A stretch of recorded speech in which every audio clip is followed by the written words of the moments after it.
सुने कार्यक्रम हवा महल।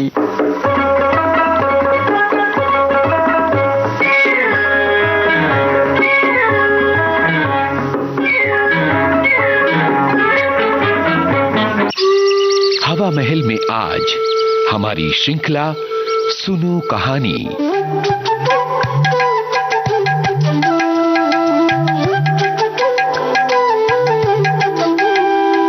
विविध भारती पर हर शनिवार सुनो कहानी श्रृंखला में इन दिनों आप सुन रहे हैं जाने माने कहानीकार मुंशी प्रेमचंद की कहानियों पर आधारित श्रृंखला।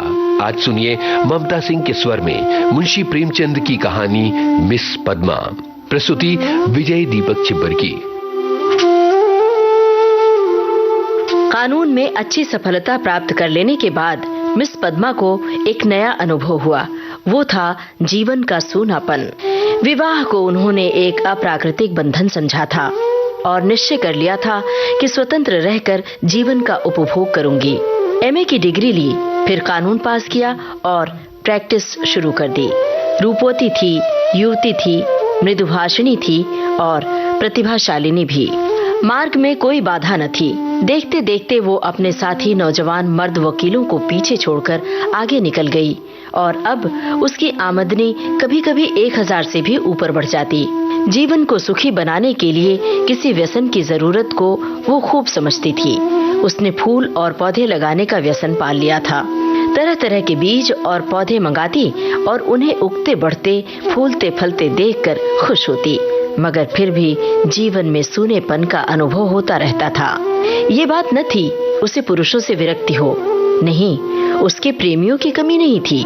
अगर उसके पास केवल रूप और यौवन होता तो भी उपासकों का अभाव न रहता, मगर यहाँ तो रूप और यौवन के साथ धन भी था। फिर रसिक वृंद क्यों चूक जाते? पद्मा को विलास से घृणा थी नहीं, घृणा थी पराधीनता से, विवाह को जीवन का व्यवसाय बनाने से। जब स्वतंत्र रहकर भोग विलास का आनंद उड़ाया जा सकता है तो फिर क्यों न उड़ाया जाए। भोग में उसे कोई नैतिक बाधा न थी। इसे वो केवल देह की एक भूख समझती थी। इस भूख को किसी साफ सुथरी दुकान से भी शांत किया जा सकता है और पद्मा को साफ सुथरी दुकान की हमेशा तलाश रहती थी। ग्राहक दुकान में वही चीज लेता है जो उसे पसंद आती है। पद्मा भी वही चीज चाहती थी। यूं उसके दर्जनों आशिक थे, कई वकील, कई प्रोफेसर, कई डॉक्टर, कई रईस, मगर ये सब के सब अय्याश थे, बेफिक्र, केवल भौरों की तरह रस लेकर उड़ जाने वाले। ऐसा एक भी न था जिस पर वो विश्वास कर सकती। अब उसे मालूम हुआ कि उसका मन केवल भोग नहीं चाहता, कुछ और भी चाहता है। वो चीज क्या थी? पूरा आत्मसमर्पण, और ये उसे न मिलती थी। उसके प्रेमियों में एक मिस्टर प्रसाद था, बड़ा ही रूपवान और धुरंधर विद्वान। एक कॉलेज में प्रोफेसर था। वो भी मुक्त भोग के आदर्श का उपासक था और पद्मा उस पर फिदा थी। चाहती थी उसे बांध कर रखे, संपूर्णतः अपना बना ले, लेकिन प्रसाद चंगुल में न आता था। संध्या हो गई थी। पद्मा सैर करने जा रही थी कि प्रसाद आ गए। सैर करना मुलतवी हो गया। बातचीत में सैर से कहीं ज्यादा आनंद था और पद्मा आज प्रसाद से कुछ दिल की बातें करने वाली थी। कई दिन के सोच विचार के बाद उसने कह डालने का निश्चय किया था।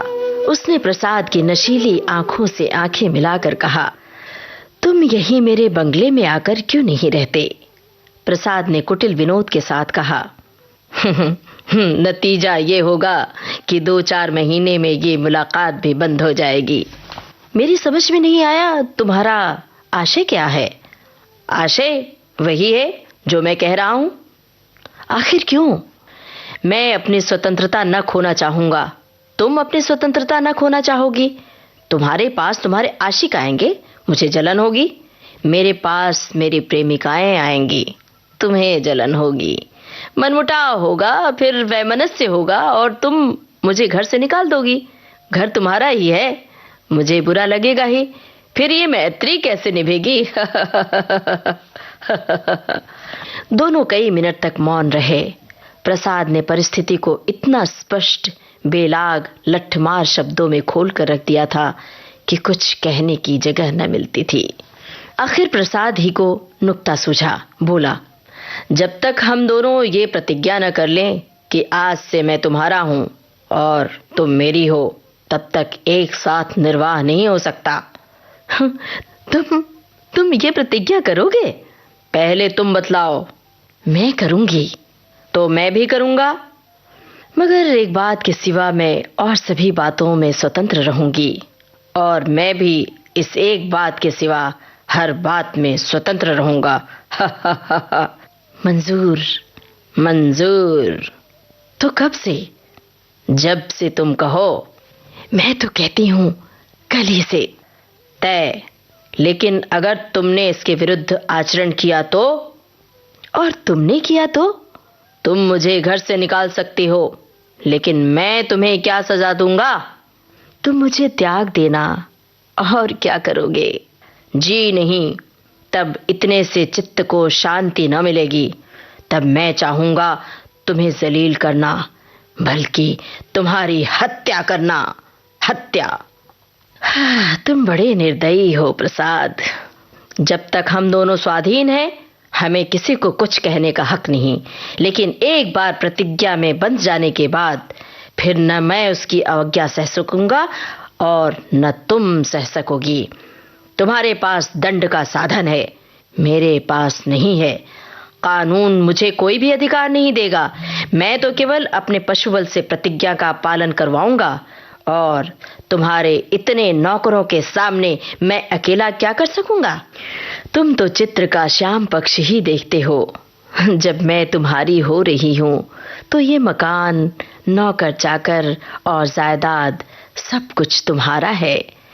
हम तुम दोनों जानते हैं कि ईर्ष्या से ज्यादा घृणित कोई सामाजिक पाप नहीं है। तुम्हें मुझसे प्रेम है या नहीं, मैं नहीं कह सकती, लेकिन तुम्हारे लिए मैं सब कुछ सहने, सब कुछ करने को तैयार हूं। दिल से कहती हो पद्मा? हाँ, सच्चे दिल से। मगर न जाने क्यों तुम्हारे ऊपर विश्वास नहीं आ रहा है। मैं तो तुम्हारे ऊपर विश्वास कर रही हूं। ये समझ लो, मैं मेहमान बनकर तुम्हारे घर में रहूंगा, स्वामी बनकर रहूंगा। तुम घर के स्वामी ही नहीं, मेरे स्वामी बनकर रहोगे। मैं तुम्हारी स्वामिनी बनकर रहूंगी।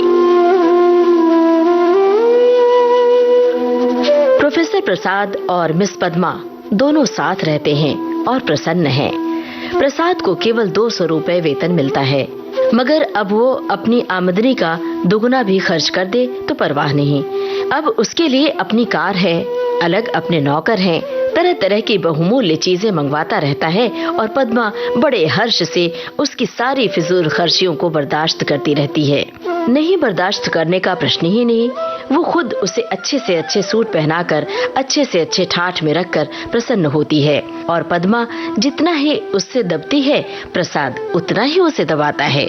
कभी कभी उसे नागवार भी लगता है, पर किसी अज्ञात कारण से अपने को उसके वश में पाती है। प्रसाद ने उस पर पूरा आधिपत्य पा लिया है, और उसने इसका ज्ञान पद्मा की बारीक आंखों से पढ़ा है, और उसका आसन अच्छी तरह से पा लिया है। आत्माभिमानी पद्मा अब प्रसाद की गिरफ्त में थी, और प्रसाद उसकी दुर्बलता का फायदा उठाने से भला क्यों चूकता। यहाँ तक कि उसने रात को देर से घर आना शुरू किया। पद्मा को अपने साथ न ले जाता, उससे बहाना करता कि मेरे सिर में दर्द है, और जब पद्मा घूमने जाती अपनी कार निकाल लेता और उड़ जाता। 2 साल गुजर गए थे, और पद्मा को गर्व था। वो स्थूल भी हो चली थी। उसके रूप में पहले की सी नवीनता और मादकता न रह गई थी। एक दिन इसी तरह पद्मा लौट कर आई तो प्रसाद गायब थे। वो झुंझला उठी। इधर कई दिन से वो प्रसाद का रंग बदला हुआ देख रही थी। आज उसने कुछ स्पष्ट बातें कहने का साहस बटोरा। 10 बज गए, 11 बज गए, 12 बज गए। पद्मा उसके इंतजार में बैठी थी। भोजन ठंडा हो गया, नौकर चाकर सो गए। 12-1 बजे के करीब प्रसाद घर आए। पद्मा ने साहस तो बहुत बटोरा था, पर प्रसाद के सामने जाते ही उसे इतनी कमजोरी मालूम हुई। फिर भी उसने जरा कड़े स्वर में पूछा, आज इतनी रात तक कहाँ थे? कुछ खबर है? कितनी रात गई? प्रसाद को वो इस वक्त असुंदरता की मूर्ति सी लगी। वो एक विद्यालय की छात्रा के साथ सिनेमा देखने गया था। बोला, तुमको आराम से सो जाना चाहिए था। तुम जिस दशा में हो उसमें तुम्हें जहां तक हो सके आराम से रहना चाहिए। पद्मा का साहस कुछ प्रबल हुआ। तुमसे मैं जो पूछती हूँ उसका जवाब दो। मुझे जहन्नुम में भेजो तो तुम भी मुझे जहन्नुम में जाने दो। तुम मेरे साथ दगा कर रहे हो, मैं ये साफ देख रही हूँ। तुम्हारी आंखों की ज्योति कुछ बढ़ गई होगी। मैं इधर कई दिन से तुम्हारा मिजाज कुछ बदला हुआ देख रही हूँ। मैंने तुम्हारे साथ अपने को बेचा नहीं है। अगर तुम्हारा जी मुझसे भर गया है तो मैं आज जाने को तैयार हूँ। तुम जाने की धमकी क्या देते हो? यहां आकर तुमने कोई बड़ा त्याग नहीं किया है। मैंने त्याग नहीं किया है, तुम ये कहने का साहस कर रही हो? मैं देखता हूं तुम्हारा मिजाज बिगड़ रहा है। मैं इसी वक्त तुम्हें ठोकर मारने को तैयार हूं, इसी वक्त। पद्मा का साहस जैसे बुझ गया था। प्रसाद अपना ट्रंक संभाल रहा था। पद्मा ने दीन भाव से कहा, मैंने तो ऐसी कोई बात नहीं कही जो तुम इतना बिगड़ उठे। मैं तो केवल तुमसे पूछ ही रही थी, कहाँ थे? क्या मुझे इतना भी अधिकार नहीं देना चाहते? मैं कभी तुम्हारी इच्छा के विरुद्ध कोई काम नहीं करती और तुम मुझे बात बात पर डांटते रहते हो। मैं तुम्हारे लिए क्या कुछ करने को तैयार नहीं हूं और आज जो मेरी दशा हो गई है तो तुम मुझसे आंखें फेर लेते हो। उसका कंठ रुंध गया था और मेज पर सिर रखकर फूट फूट कर रोने लगी। प्रसाद ने पूरी विजय पाई। पद्मा के लिए मातृत्व अब बड़ा ही अप्रिय प्रसंग था। उस पर एक चिंता मंडराती रहती। कभी कभी वो भय से कांप उठती और पछताती। प्रसाद की निरंकुशता दिन ब दिन बढ़ती जाती थी। क्या करे क्या न करे। गर्भ पूरा हो गया था। वो कोर्ट न जाती थी। दिन भर अकेली बैठी रहती। प्रसाद संध्या समय आते, चाय वाय पीकर फिर उड़ जाते तो 11-12 बजे के पहले न लौटते। वो कहाँ जाते हैं ये भी उससे छिपा न था। प्रसाद को जैसे उसकी सूरत से नफरत थी। प्रसव वेदना हो रही थी। प्रसाद का पता नहीं था। नर्स मौजूद थी, लेडी डॉक्टर मौजूद थी, मगर प्रसाद का न रहना पद्मा की प्रसव वेदना को और भी दारुण बना रहा था। बालक को गोद में देखकर उसका कलेजा फूल उठा, मगर फिर प्रसाद को सामने न पाकर उसने बालक की ओर से मुंह फेर लिया। मीठे फल में जैसे कीड़े पड़ गए हों। 5 दिन सौर गृह में काटने के बाद जैसे पद्मा जेल खाने से निकली, नंगी तलवार बनी हुई। माता बनकर वो अपने में एक अद्भुत शक्ति का अनुभव कर रही थी। उसने चपरासी को चेक देकर बैंक भेजा। प्रसव संबंधी कई बिल अदा करने थे। चपरासी खाली हाथ लौट आया। पद्मा ने पूछा, कहाँ है रुपए? बैंक के बाबू ने कहा, रुपए सब प्रसाद बाबू निकाल ले गए। पद्मा को जैसे गोली लग गई। 20,000 रुपए प्राणों की तरह संचित करके रखे थे इसी शिशु के लिए। सौर से निकलने पर मालूम हुआ प्रसाद विद्यालय की एक बालिका को लेकर इंग्लैंड की सैर करने चले गए। झल्लाई हुई घर में वापस आई। प्रसाद की तस्वीर उठाकर जमीन पर पटक दी और उसे पैरों से कुचला। उसका जितना सामान था उसे जमा करके दिया सलाई लगा दी और उसके नाम पर थूक दिया। 1 महीना बीत गया था। पद्मा अपने बंगले के फाटक पर शिशु को गोद में लिए खड़ी थी। उसका क्रोध अब शोकमय निराशा बन चुका था। उसने सड़क की ओर देखा। एक यूरोपियन लेडी अपने पति के साथ अपने बालक को बच्चों की गाड़ी में बिठाए लिए चली जा रही थी। उसने हसरत भरी आंखों से उस खुशनसीब जोड़े को देखा और उसकी आंखें सजल हो गईं।